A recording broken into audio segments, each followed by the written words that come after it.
নমস্কার, অ্যাস্ট্রোচেক চ্যানেলে আসার জন্য সকলকে অসংখ্য ধন্যবাদ। ১লা মার্চ ২০২৫ বাংলার ১৬ই ফাল্গুন ১৪৩১ শনিবার। আজকের দিন আপনাদের জন্য ঠিক কিরকম থাকবে সেই সম্পর্কেই কিন্তু আজকের আমাদের এই আলোচনা। অর্থাৎ আজ আমরা দৈনিক রাশিফল সম্পর্কে আলোচনা করব ১লা মার্চ ২০২৫-এ। সূর্য উদয়ের সময় থাকবে আজ সকাল ৬টা বেজে ৫ মিনিট। সূর্য অস্ত যাবে সন্ধে ৫টা বেজে ৩৬ মিনিটে। আজকের তিথি থাকবে শুক্লপক্ষের প্রতিপাদ তিথি। সকাল ১১টা বেজে ২২ মিনিট পর্যন্ত থাকবে আজকে পূর্ব ভাদ্রপদ নক্ষত্রের অধীনে এবং তার পরবর্তীতে পুরো দিনটি থাকতে চলেছে উত্তর ভাদ্রপদ নক্ষত্রের অধীনে। আজকের দিনের রাহুকাল থাকবে সকাল ৯টা ৪৫ মিনিট থেকে সকাল ১১টা বেজে ১২ মিনিট পর্যন্ত এবং এই সময়কালে কোনো গুরুত্বপূর্ণ কর্ম করা থেকে বিরত থাকাটাই কিন্তু শুভ হবে।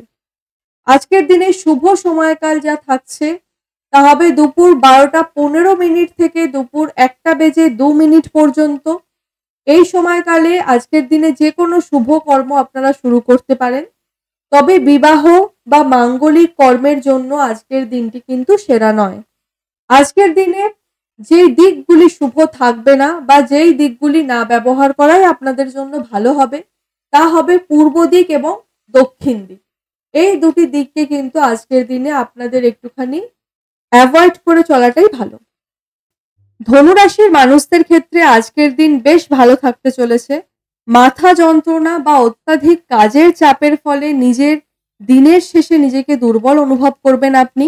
ছাত্রছাত্রীদের ক্ষেত্রে আজকের দিন অত্যন্ত সফল থাকতে চলেছে। পড়াশোনার প্রতি মনোযোগ ও জ্ঞান প্রাপ্তির প্রতি আকর্ষণ আপনাদের বৃদ্ধি পাবে। কাছের মানুষের সহায়তায় কর্মক্ষেত্রে সাফল্য লাভ। তবে পরামর্শ দেওয়া হবে বুদ্ধির ভুলে নিজের হওয়া কাজটাকেও কিন্তু আপনাদের পণ্য হওয়ার একটা সম্ভাবনা থাকছে। সেক্ষেত্রে নিজেকে দূরদর্শিতার সঙ্গে পদক্ষেপ রাখতে হবে। ভ্রমণের জন্য কিন্তু দিনটি বেশ ভালো। যানবাহন চালানোর ক্ষেত্রে আজ আপনাদের সতর্কতা অবলম্বন করা উচিত। ব্যবসায়ীদের ক্ষেত্রে আজ সাময়িক চাপ বৃদ্ধি পেল, তবে আয়ের ক্ষেত্র কিন্তু যথেষ্ট উত্তম থাকছে। পুরো দিনটি জুড়ে আপনাদের জন্য যে শুভ রং থাকছে তা হবে হলুদ এবং সাদা এবং শুভ সংখ্যা হবে আপনাদের জন্য সংখ্যা ৩।